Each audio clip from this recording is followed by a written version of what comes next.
안녕하세요, 투군입니다. 이번 시간에 해드릴 리뷰는 슈퍼전대 시리즈의 역사 1탄입니다. 과연 어떤 작품들이 있을지 기대해 주시면서 먼저 7, 80년대 슈퍼전대 시리즈부터 만나보시죠. 지금 바로 출발합니다.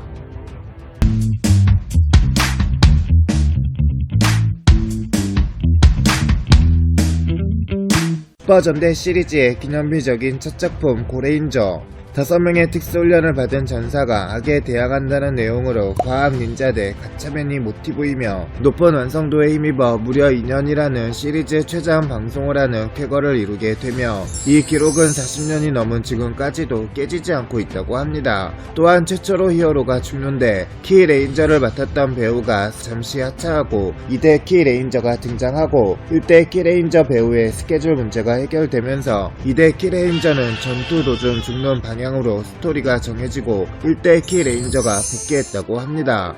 그리고 고레인저에서는 거대한 적군이 없었다고 하죠.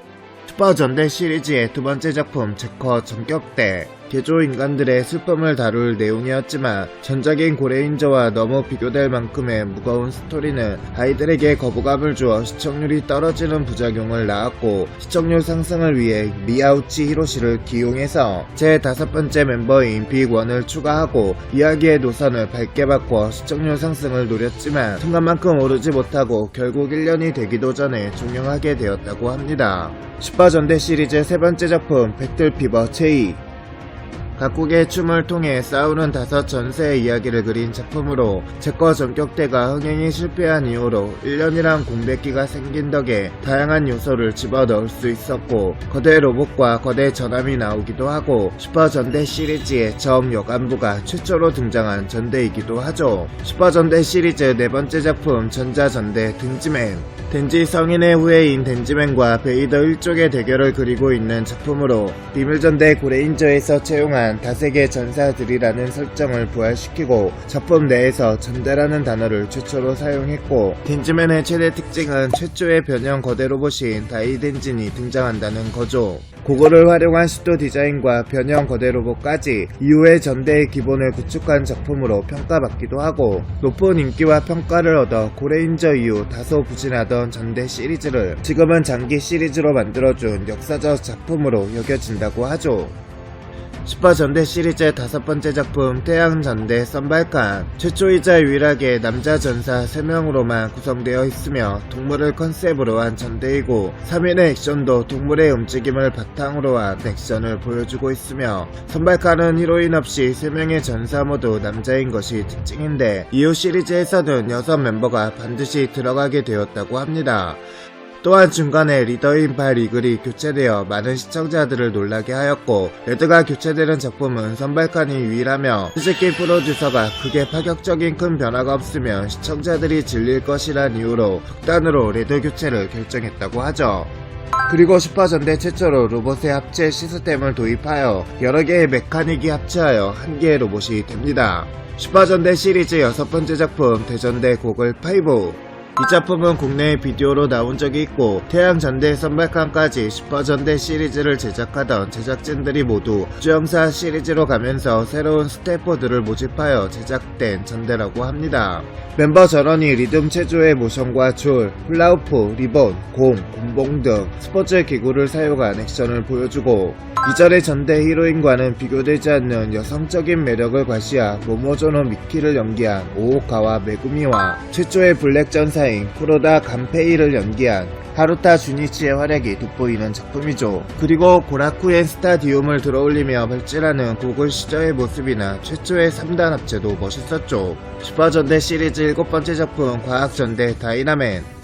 이전 시리즈의 전대들의 복장에 부착되어 있던 머플러 혹은 망토가 완전히 제거된 첫 번째 작품이고 적측의 3세력이 등장하는 작품으로 바이오 헌터 실바와 비슷한 다크나이트가 등장합니다. 이 작품에서 다이나 핑크 역을 맡은 하기와라 사요코는 이후 초신성 플래시맨에서 레이 네펠 역을 맡게 되고 마지막 회에 배우들이 직접 슈트를 입고 촬영하는 것이 본작부터 시작되어 계속 이어지고 있다고 합니다. 슈퍼전대 시리즈의 8번째 작품 초전자 바이오맨. 플래시맨에 이어 한국에 수입된 두 번째 슈퍼전대 시리즈로 신제국 기어에 맞서는 5인의 전사들을 그렸고, 이 작품에서는 사상 최초로 여성 멤버가 2명이 나오고 식상한 클리셔의 반복이라고 서서히 비판이 일어나던 전대물이라는 장르의 매력을 살리기 위해 제작진들의 분투 어린 다양한 실험이 집결된 아주 위협적인 시리즈로 평가받고 있고, 당시 두각을 드러내던 명 메카닉 디자이너였던 이즈부치 유타카의 세련된 디자인과 최초의 더블 히로인 도입, 아군과 적군을 넘나드는 치밀하고 감동적인 드라마, 과거의 전대물에서 볼 수 없었던 충격적인 전개 등등 과거보다 몇 단계는 끌어냈다고 할 수 있을 정도로 완성도 높게 제작되었습니다.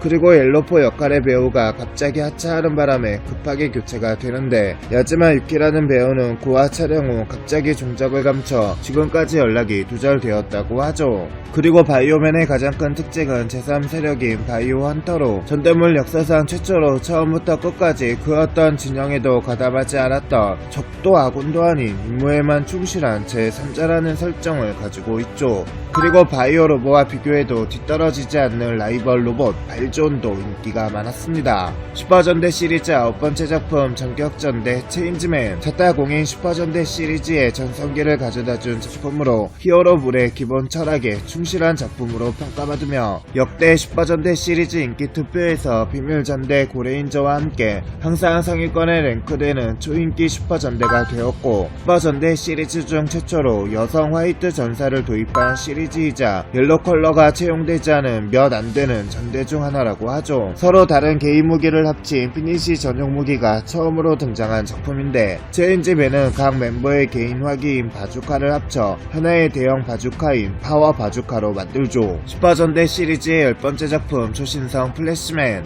중국에 잔류한 일본인 고아 히키 아게샤를 스토리의 모티브로 하여 가족과 이별한 아픔을 테마로 잡은 슈퍼전대로 최종화에서 개조 실험 제국 메스와 마지막 결전을 벌이는데, 플래시맨이 지구에 머물 수 있는 시간을 초 단위로 표시하는 연출은 아직도 수많은 사람이 기억하고 있을 정도며, 결국 부모님과 만날 수 있던 사람은 여성 멤버인 사람 1명 뿐이었고, 슈퍼전대 시리즈에 종종 등장했던 가족이라는 테마를 굉장히 잘 살린 작품입니다. 이전 작품까지는 한 대의 로봇으로 계속 싸우며 무기를 추가하고 강화하거나 신기술을 개발하는 전개였으나, 슈퍼전대 시리즈 사상 최초의 2호 로봇 플래시 타이탄이 등장하기도 하죠. 1989년 지구방위대 후레시맨이라는 이름으로 슈퍼전대 시리즈 중 최초로 수입되어 큰 인기를 끌기도 했습니다.